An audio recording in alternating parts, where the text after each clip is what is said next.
Ya, kembali lagi di Ken's Farm. Di kali ini kita membahas membudidaya cacing sutra. Untuk saya sendiri menggunakan lahan di atas rumah saya yang saya dak dan saya atapkan, yaitu 3 kali 9 meter. Namun yang saya gunakan kali ini eh, ukuran 3 kali 4 meter yang saya maksimalkan untuk membangun kolam terpal yang bisa kita lihat. Untuk saat ini saya belum membuat sistem bertingkat. Kenapa? Karena saya baru mencoba untuk bagaimana cacing sutra saya ini dapat bertahan hidup.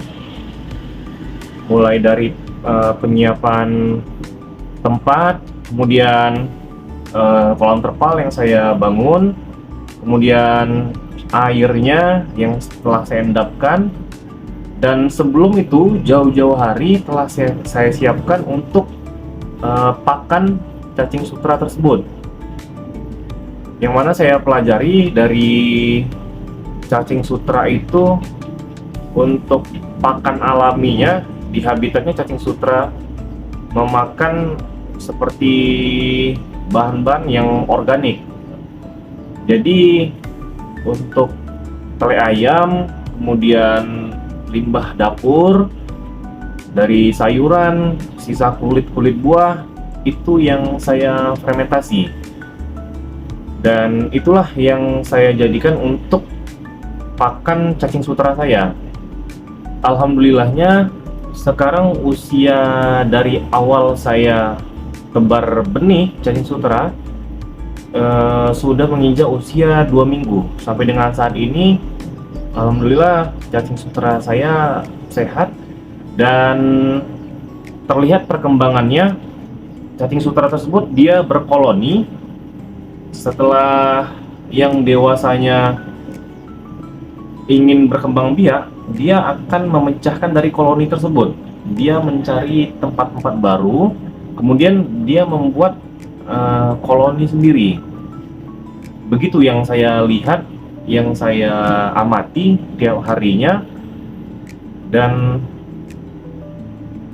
ini adalah salah satu peluang yang bagus apabila di tempat saudara-saudara sekalian itu banyak menjual ikan hias atau pembudidaya ikan lele atau ikan nila dan sebagai mana ikan-ikan yang lain yang untuk konsumsi yang skala banyak pasti akan membutuhkan cacing sutra. Jadi ada potensi untuk teman-teman bisa menambah penghasilan dari cacing sutra ini ya. Nah, kemudian mengapa saya berniat untuk membudidayakan cacing sutra? Karena di tempat saya di Kota Batam ini, di Kepulauan Riau, itu para penjual cacing sutra mereka masih mencari di alam. Jadi kendalanya apabila di cuaca hujan, mereka tidak akan mendapatkan atau kesulitan dalam mendapatkan cacing sutra. Nah, itu yang membuat seringkali terputusnya antara permintaan kebutuhan dari peternak ikan atau pembudidaya ikan dan juga di penjual ikan hias. Nah, dari peluang itulah saya untuk mengambil celah, mungkin bisa ada potensi. Dan sejauh ini ada 2 teman saya sendiri, yang satunya pembudidaya, satunya memang penjual ikan hias.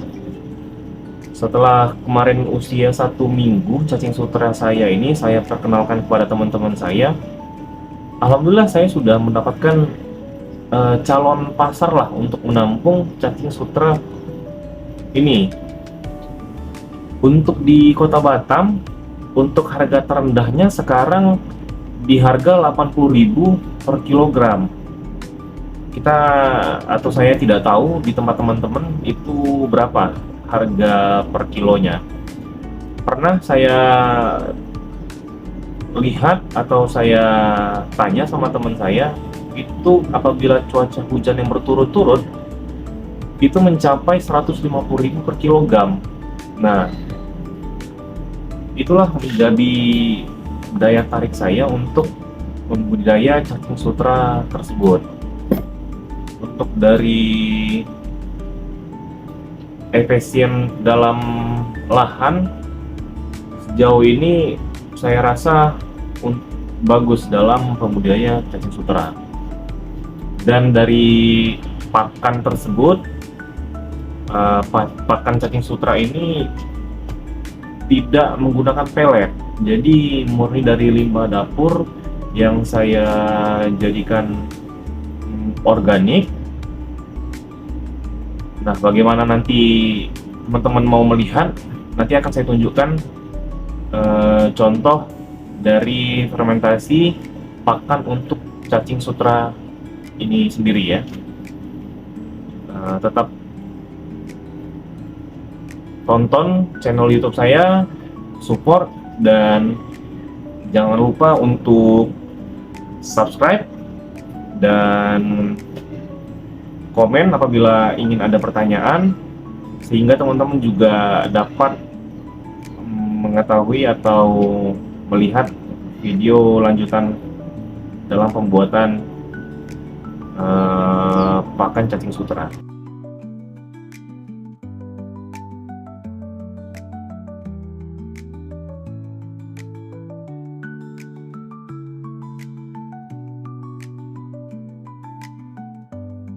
Ini adalah pakan yang saya gunakan untuk memberikan ke cacing sutra saya, yaitu limbah dapur, kemudian koe ayam atau tele ayam, dan saya berikan molase dan E4. Setelah itu saya endapkan sehingga menjadi pupuk organik seperti ini. Lumayan padat, dan saya berikan kepada cacing sutra saya cukup di pinggirannya saja. Nanti koloni cacing sutra tersebut akan menghampiri pakan yang telah kita letakkan di dekat koloni tersebut, dan bisa kita letakkan juga agak jauh. Nanti cacing sutra yang dewasa akan menghampiri makanan yang kita telah sediakan di sekitarannya. Kemudian indukan atau cacing sutra yang dewasa akan membuat koloni baru. Itu saja mungkin video singkat dari saya, semoga bermanfaat. Jangan lupa subscribe, komen, dan like. Terima kasih.